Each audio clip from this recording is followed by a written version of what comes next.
My name is Sylvia Brennan.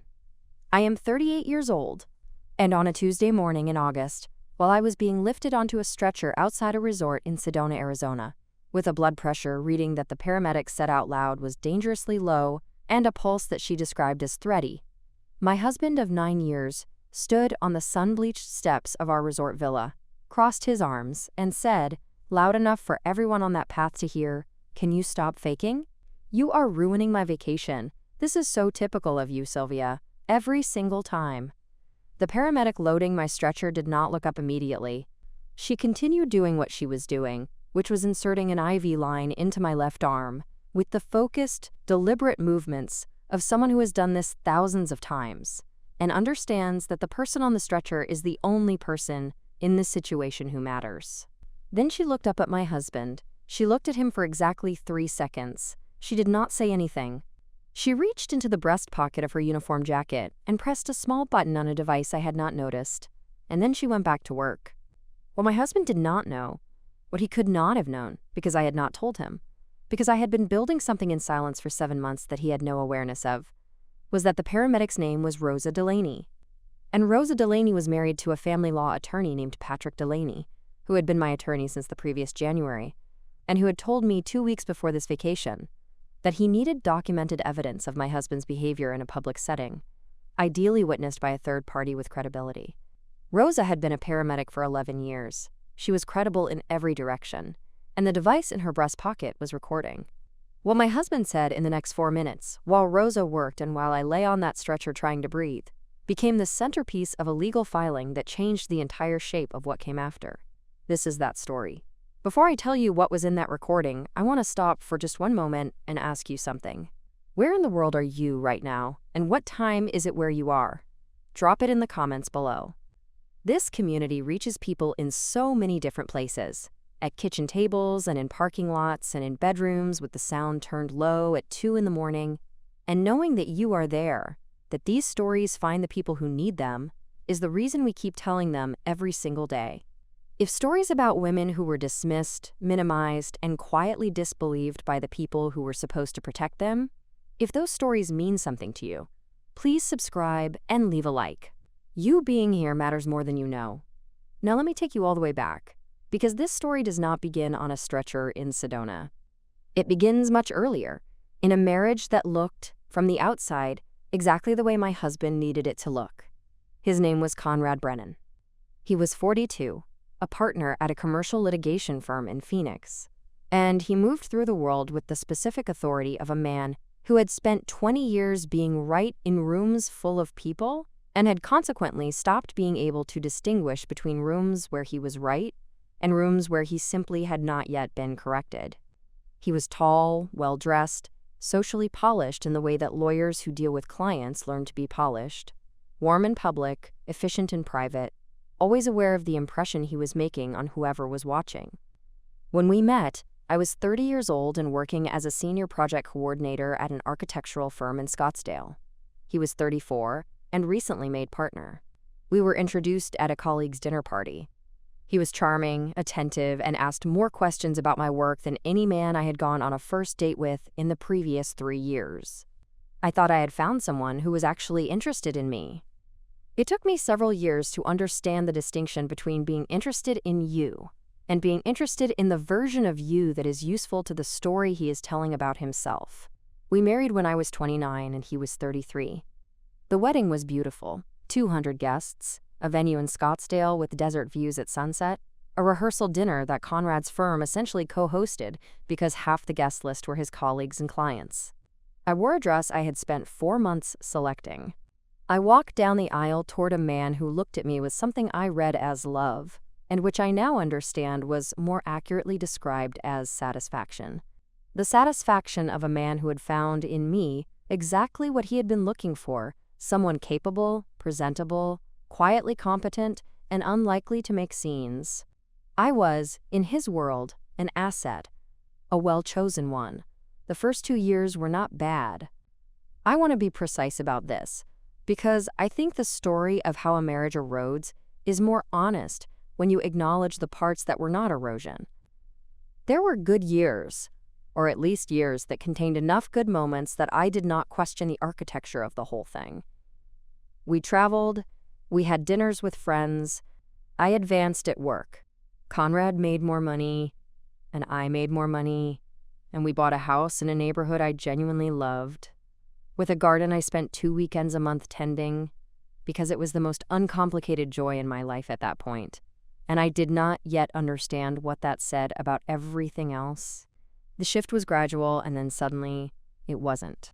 It is the kind of shift that is difficult to describe accurately to someone who has not experienced it because it happens in accumulation rather than in events. It is not one moment.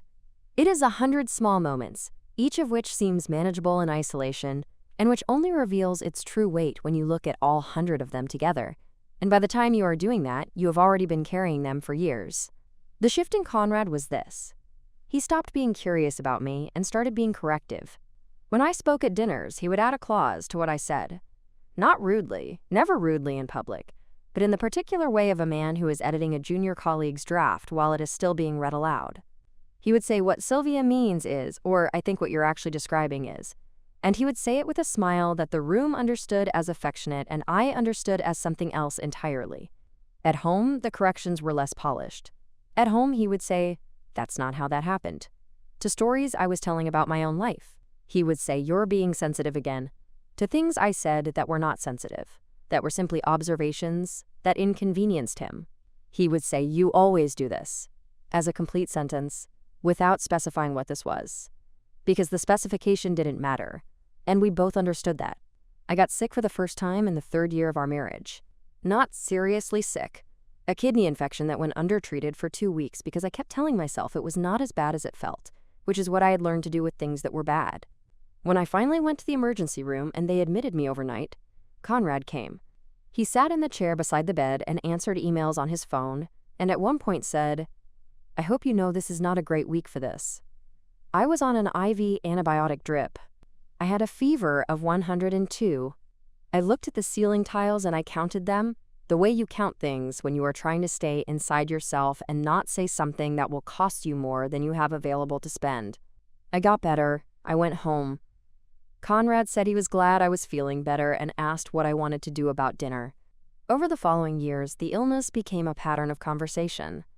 Not because I was frequently ill, but because Conrad had developed a specific language for it. Whenever I was unwell, whenever I expressed physical symptoms, whenever I said I was in pain or tired or not feeling right, he had a response that came too quickly and was too consistent to be anything other than deliberate. The response was a variation on the same theme. This is inconvenient, this is exaggerated, this is a pattern in you, this is typical Sylvia behavior. He never said I was faking, not in those exact words, not at first. He said things like, "You have a very low tolerance for discomfort," and "I've noticed you tend to get sick around stressful events," and "I don't think it's as serious as you're making it." The implication was always the same. The implication was that my body's distress signals were a character flaw. I need to tell you about my health, honestly, because it matters to everything that follows. I had been managing a chronic inflammatory condition for 5 years by the time of the Sedona trip, a condition that had taken 2 years to diagnose because the symptoms were inconsistent, and because I had by that point been so thoroughly trained to minimize what I felt that I minimized it to 2 different doctors before a third one insisted on the blood work that found it. The condition was manageable with medication and rest and the avoidance of certain triggers. Heat was a significant trigger. Prolonged physical exertion in high heat was one of the worst triggers. Sedona in August, where the daytime temperature sits reliably above 100 degrees, and the resort activities Conrad had booked without consulting me included a 4-hour hiking excursion and an outdoor cooking class, was not a good environment for someone with my condition. I had told Conrad this. I had told him the previous April, when he announced the vacation, that August in Sedona was going to be extremely difficult for my health, and could we please consider a different destination or a different month?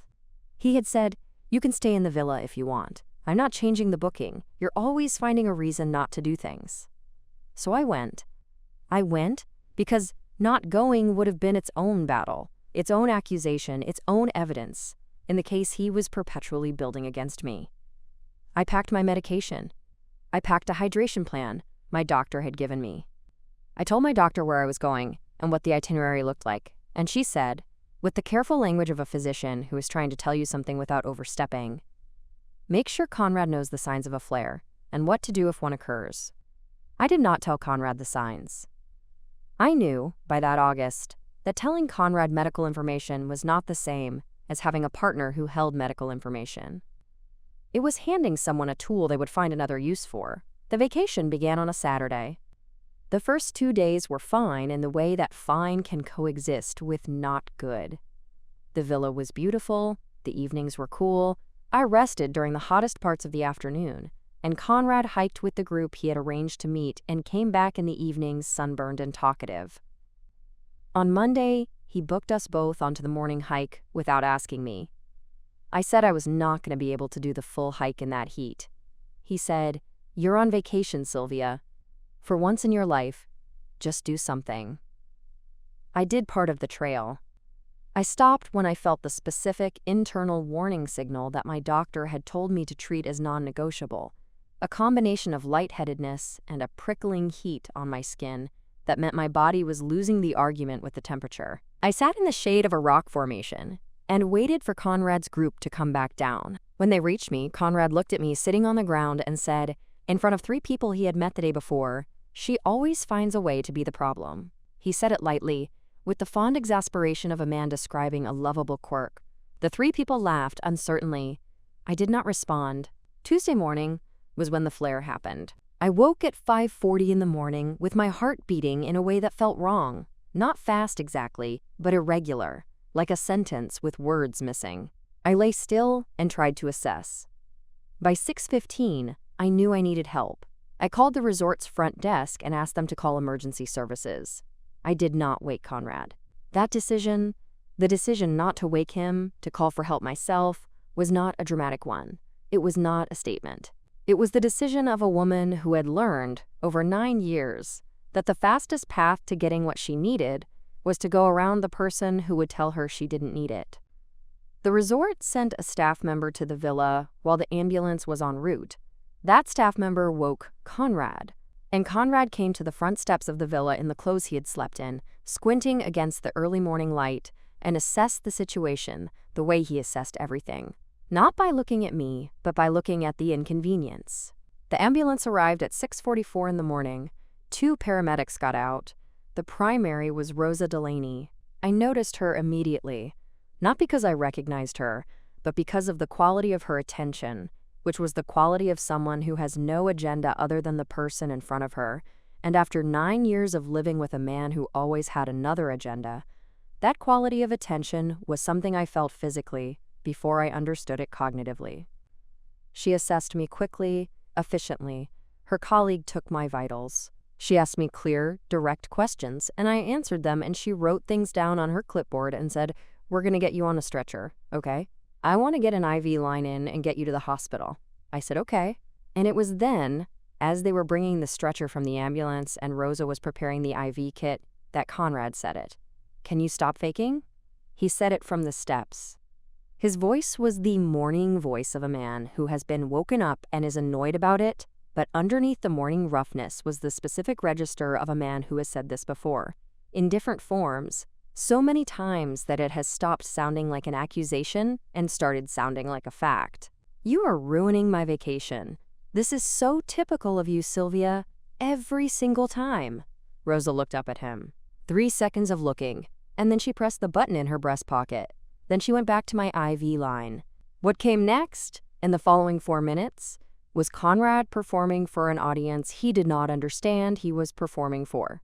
He said that I had always been like this, that I manufactured health crises for attention, that our last vacation had been ruined the same way, that he had canceled 2 work trips in the previous year because of what he called my episodes, that this was a pattern going back to the beginning of the marriage, that he had been patient with it for 9 years and he was done being patient with it. He said I told her it wasn't safe to do that hike in the heat, and she insisted on going, and now look. That last sentence, The lie, stated cleanly into an audio recording while his wife was being loaded into an ambulance with a dangerously low blood pressure reading, was the one that Patrick Delaney would later describe to me, in his quiet and precise way, as the sentence that changed the character of the case. Rosa secured my IV line. Her colleague closed the ambulance doors. As we pulled away, I looked through the small window at the back, and I saw Conrad standing on the steps with his arms still crossed, already looking at his phone. I turned away from the window. My heart was still beating wrong. I closed my eyes and I thought about Patrick Delaney's voice on the phone 2 weeks earlier, saying, "I need one more piece of documentation, Sylvia, and then we have everything we need." I thought about the call I had made to Rosa myself the week before the vacation, after Patrick had mentioned that his wife was a paramedic stationed in the Sedona area, and that if anything happened while I was there, Rosa would respond professionally and document what she observed. I had not planned the medical emergency. Nobody plans a flare. But I had been prepared, in the way that a woman who has spent 7 months building a legal case while living inside the situation the case is documenting learns to be prepared for the moments she cannot control. Now, if you are still here with me, I want to pause and speak directly to you for just a moment. If you have ever been sick, genuinely physically sick, and had someone tell you that you were faking, that you were exaggerating, that you were doing it for attention, or doing it on purpose to inconvenience them, I want you to know that what was done to you has a name. It is not a character flaw in you. It is a deliberate and sustained removal of your ability to trust your own experience, and it is one of the most damaging things one person can do to another. If that is where you are or where you have been, drop a comment. You are not alone. And hit subscribe, because this channel exists for exactly this, for the stories that end in truth on the table, finally, where everyone can see it. Let me tell you how I got to Patrick Delaney, because the getting there is as important as anything else in this story. It started in January of the year before Sedona, at a dinner party at a colleague's house. I had been unwell for 3 days with what turned out to be a minor respiratory infection, and I had almost not gone. Conrad had said I should come, not because he wanted my company, but because not appearing together at social events generated questions he found inconvenient, and I had gone. Halfway through dinner, I excused myself to the bathroom and sat on the edge of the guest bathtub for 6 minutes, very still, trying to get ahead of the dizziness. When I came back to the table, Conrad said to the group, "Sylvia's been under the weather. She's very delicate." He said delicate with the particular inflection that means weak, that means difficult, that means costs me things. A woman across the table, mid-40s, dark hair, precise eyes, looked at me when he said it. Not with pity. With recognition. She was a family law attorney. Her name was Dana Calloway. She handed me her card when we were getting our coats, without saying anything beyond, "I hope you feel better soon." I put the card in my jacket pocket and found it 3 weeks later, and turned it over in my hands for a long time before I called. Dana was not the attorney I ended up working with. She referred me to Patrick Delaney, whose practice was specifically focused on the intersection of domestic law and documented medical harm, a specialization I had not known existed, and which, once I understood it existed, felt like the first door that had opened toward me in a very long time. Patrick met with me for 2 hours in his office in Scottsdale in late January. He was in his mid-50s, unhurried, and possessed of the quality I have come to associate with very good lawyers and very good doctors, which is the quality of taking what you say seriously without requiring you to perform the seriousness of it. He listened to everything. He asked specific questions, not about how I felt, but about what had happened and when, and in front of whom. He asked for dates, for witnesses, for documentation. He asked whether I had kept any records. I had, as it turned out, kept more records than either of us initially knew, because I am a project coordinator by training and documentation is the language I think in. I had emails. I had text messages. I had 2 years of journal entries I had kept on a private encrypted notes application on my phone. I had a voice memo I had made after a particularly significant incident 2 years earlier, sitting in my car in the parking lot of a grocery store, describing what had just happened in the flat and detailed way you describe something when you are a professional project manager and you are treating your own marriage as a project you need to document. Patrick looked at the printouts I brought to our second meeting and said, "Sylvia, this is the most organized file I have seen from a first-time client in 25 years of practice." I said, "I was a project coordinator for 12 years. I document everything." He said, "Keep doing that." Over the following 7 months, I continued living in my marriage and building the case. I want to be clear about what that meant in practice, because it sounds colder than it was. It was not cold. It was the opposite of cold. It was the warmest thing I had done for myself in 9 years, which was to take my own experience seriously, to treat what was happening to me as real and documentable and legally significant, rather than as a personal failing or an overreaction. I continued going to my doctor, and I asked her, at Patrick's suggestion, to begin noting in my medical records the specific context in which my symptoms occurred and any relevant information I reported about my home environment.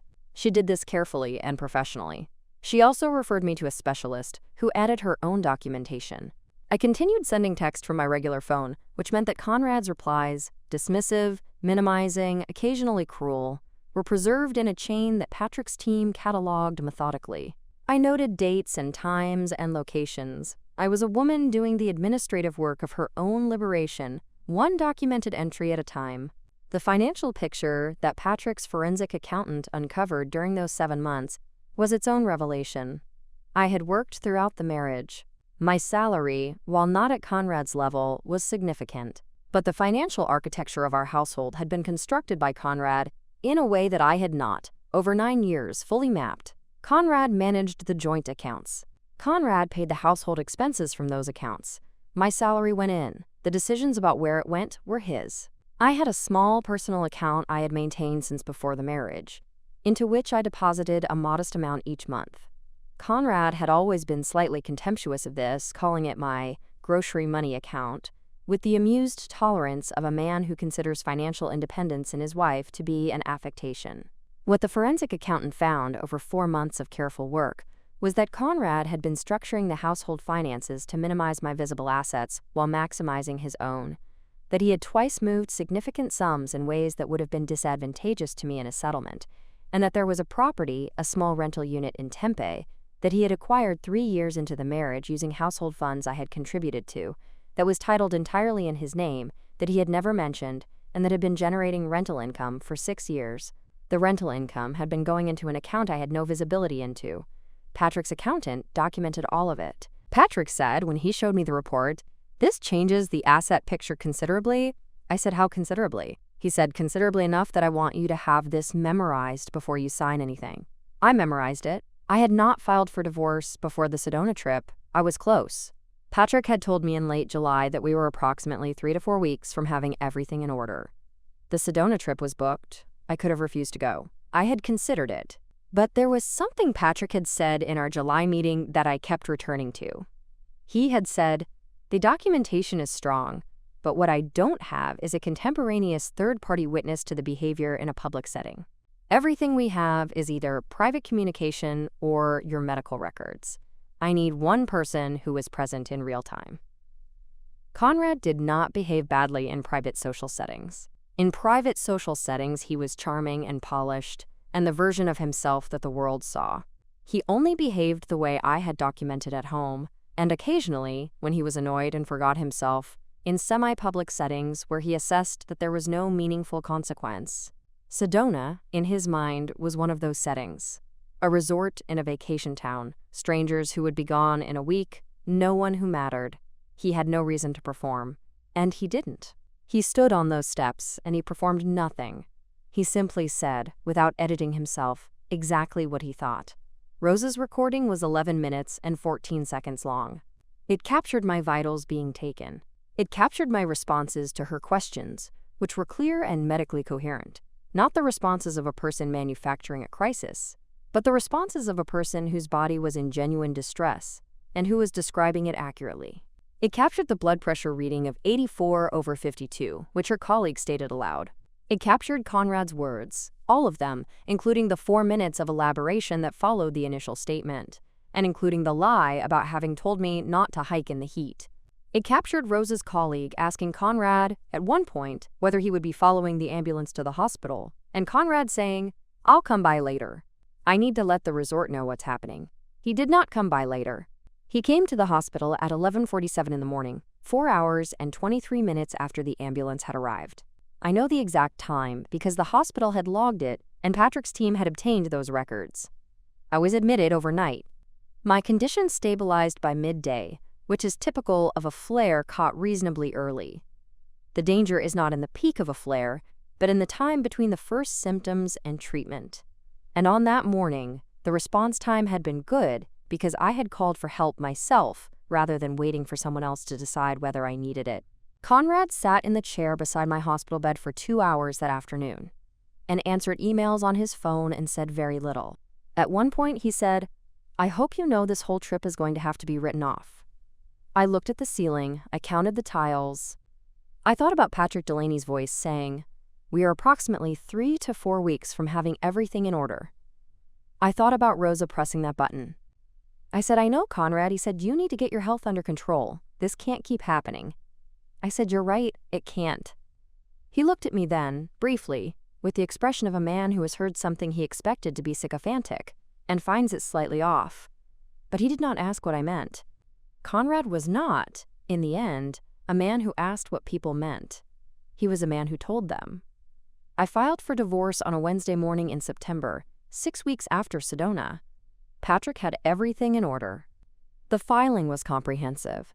It included the asset documentation, the medical records, the text message history, the voice memo from the grocery store parking lot 2 years prior, the journal entries, Rosa's recorded audio with her witness statement attached, and a declaration from my physician and the specialist she had referred me to, both of whom had documented the pattern of my symptoms and the context in which they had worsened over the course of the marriage.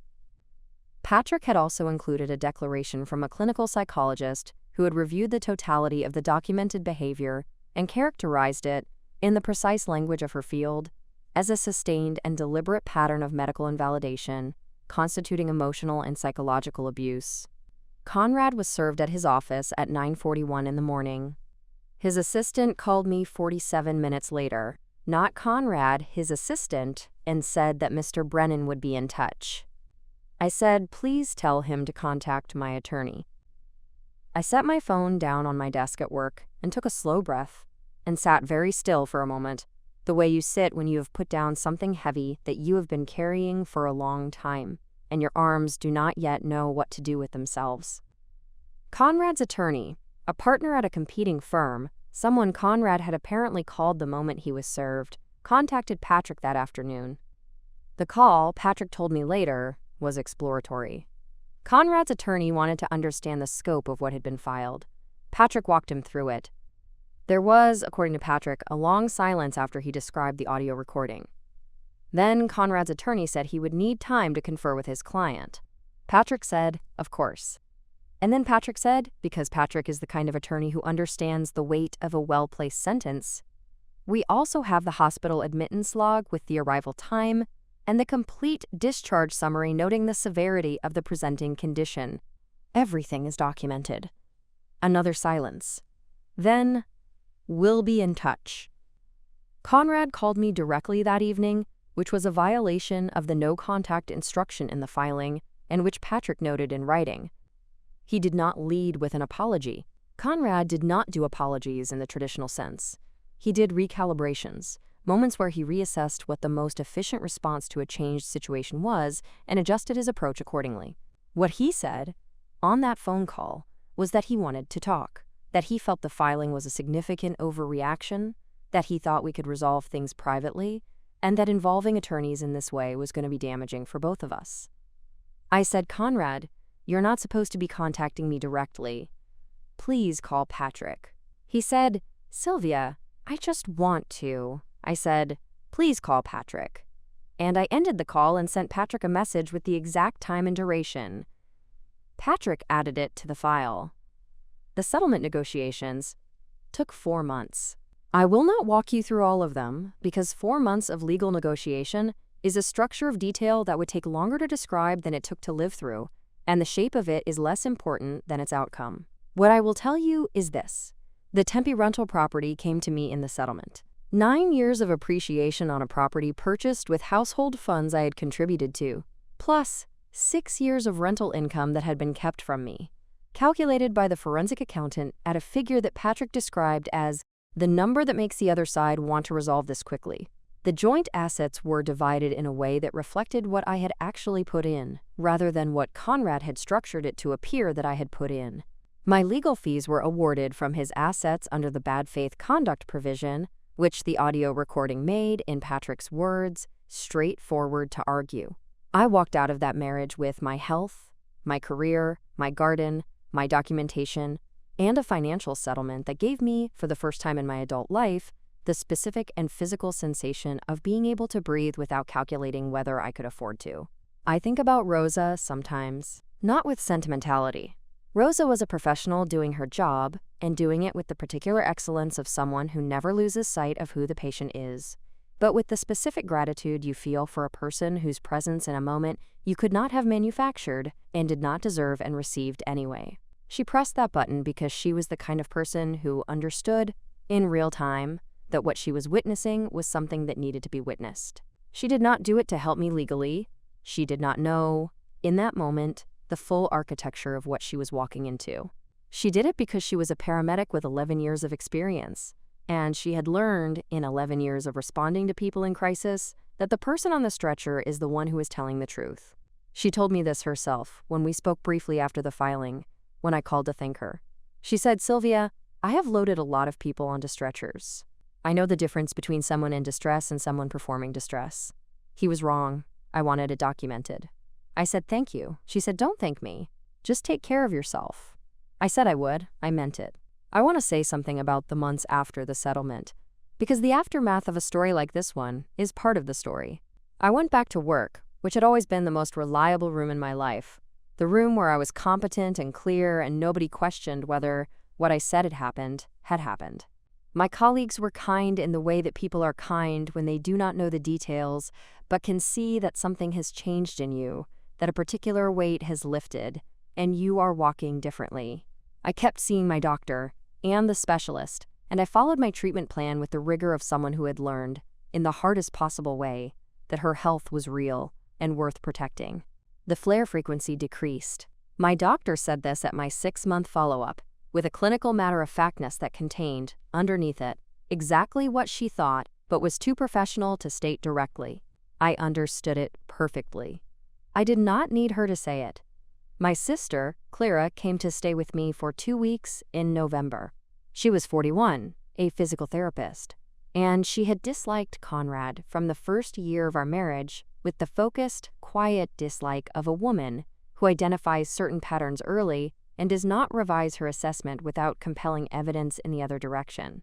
She had never said this to me in the years it would have mattered most. She had made the calculation that saying it would cost her access to me, and that I needed her present more than I needed her honest.